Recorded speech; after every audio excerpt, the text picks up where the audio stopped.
Hello everybody, welcome to Diary of a Detailer.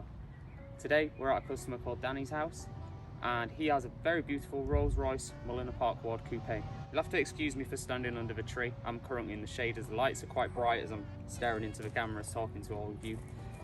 So this car's in for pretty much a concourse restoration. I say pretty much because the owner's asked to keep everything as original as possible. So there's certain things like you'll see on the badges that they're quite corroded and stuff like that, and I don't know how far we're going to go with that, because if we get certain things immaculate on the car, there's certain areas that are not going to look as good and it's going to take away from the good bits. So this is a very difficult job because there's lots of sort of balancing involved. The paintwork is going to be quite easy. It's a single stage paint, so you know, we're just going to use a medium to fine compound on there just to brighten it up, get rid of the water spots that they are very susceptible to.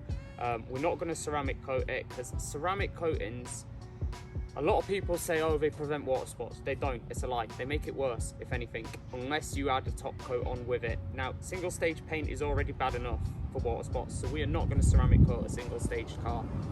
It's just not something I believe in doing. We're going to use a very, very high quality wax on this vehicle. We're probably going to use something like Built Hamber, or there's another couple of ones I might consider using, but I'd like to test them first before using them on a vehicle of this caliber. Interior wise, we're going to do a proper leather treatment on it because I think this vehicle definitely could benefit from that. A really deep clean of the leather, and then a very moisturising balm after to prevent any future cracking and wear of the leather. The carpets, again, probably going to be quite difficult. We are obviously going to dry clean them as best as we can. We may use a light foam cleaner. We are not going to get them wet because they are proper like lamb's wool carpets, sheepskin carpets, so yeah, we can't really go getting them wet because it's just going to ruin them. It's the wrong way to clean it. Then we've got all the chrome work. Now, it's in really good condition. It's not really dented or dinged anywhere. There's no corrosion, but there is a few areas that are like swirled and slightly deeper scratches. So I think we're going to do a bit of wet sanding on the chrome work and really bring it up to its former glory. I think we can get the chrome work like spot on again.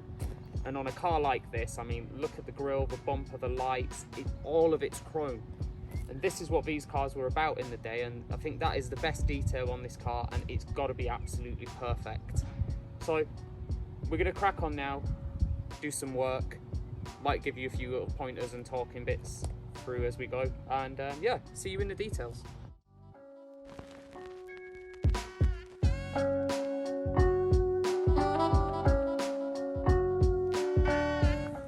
So here we have the white side walls, or not so white, they're quite brown now.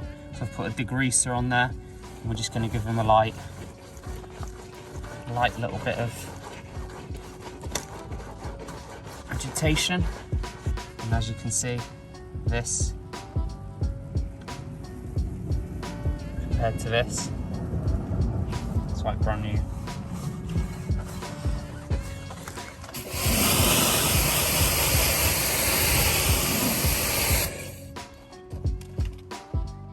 Now, it's very important when you're cleaning tyres on cars, especially older cars.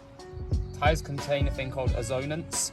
And when you use these solvent cleaners that you see and you're scrubbing on the tyre and all this brown's coming out, contrary to popular belief, that's not dirt, that's ozonants from the tyres, and they are manufactured into the tyre to prevent it from cracking.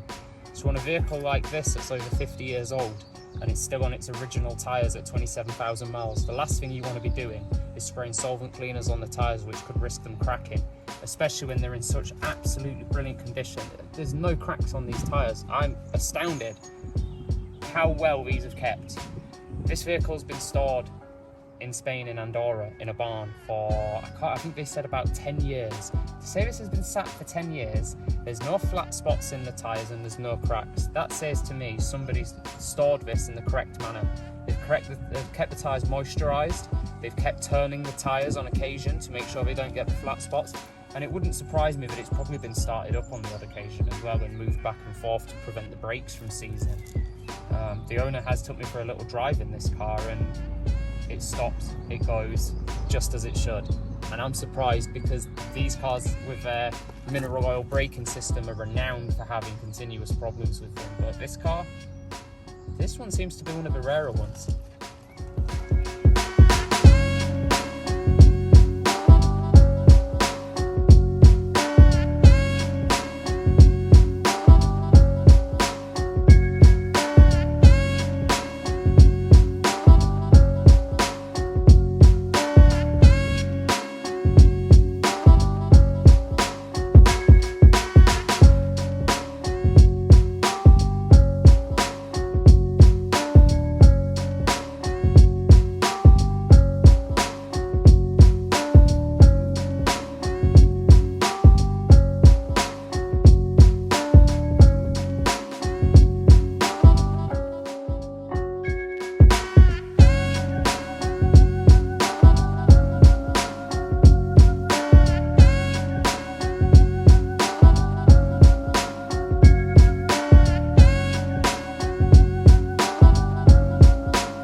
So now we're on to the correction process. We are not going to depth test on this car.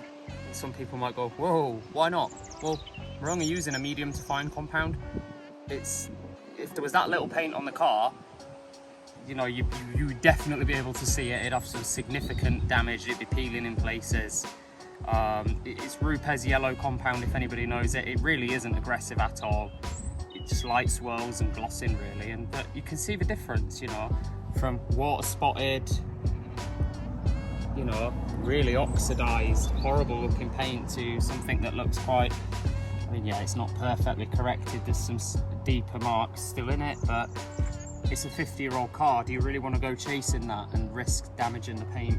Not really. I could depth test and we could go and attack every mark like that individually, but you know, the customer would be looking at a very big bill for that. And with this car being for sale soon, I don't think that's something that anybody who's selling a car is looking to do, is make it absolutely perfect. I don't think there's any Rolls Royce for sale currently that's absolutely perfect, so you'd be pretty mad to go for that really. I think you'd rather keep a car looking more original. My apologies for the aeroplanes, can't do anything about them, I'm afraid.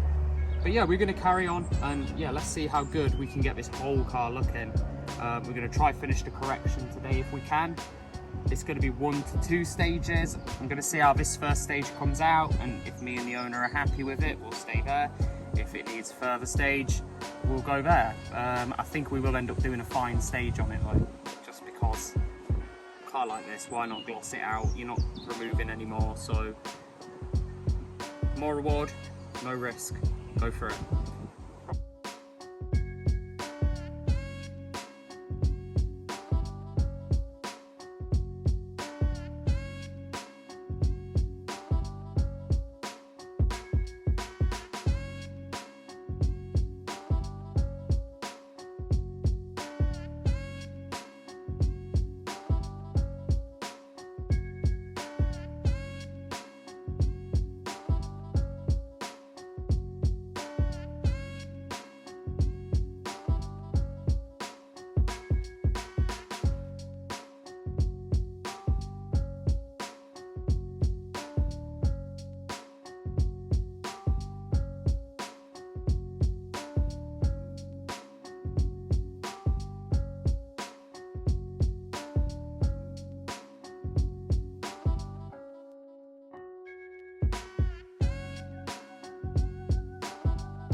Okay, so here we have the finished article.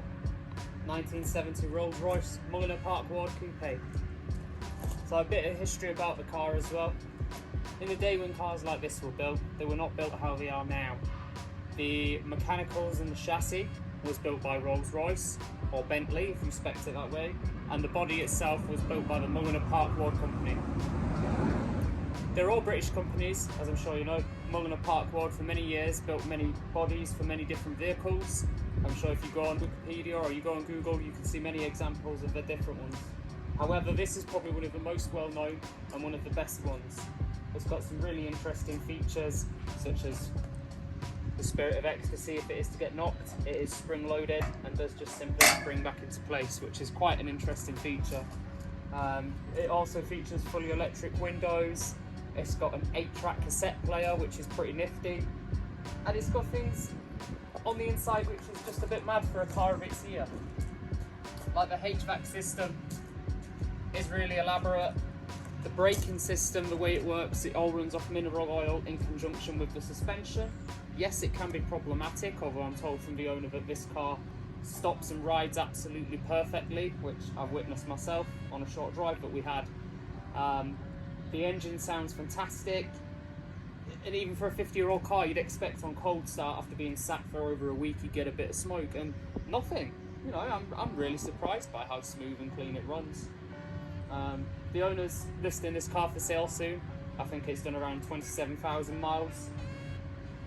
It's not perfect, but no 50-year-old car's perfect. But I think what this car has is an abundance of character and original patina. And when I say patina, I don't mean like how people say, oh, it's got patina because it's a piece of crap. No, I mean it's got the type of wearing on the leather that you'd expect, where it's not worn through the colour, but you've got some nice natural crack into it, which if the leathers were pristine on a car this old, it just wouldn't look right. So yeah, it's absolutely fantastic. It's got the right patina, the right mileage, and you know, it's in such beautiful condition now. This is practical show spec.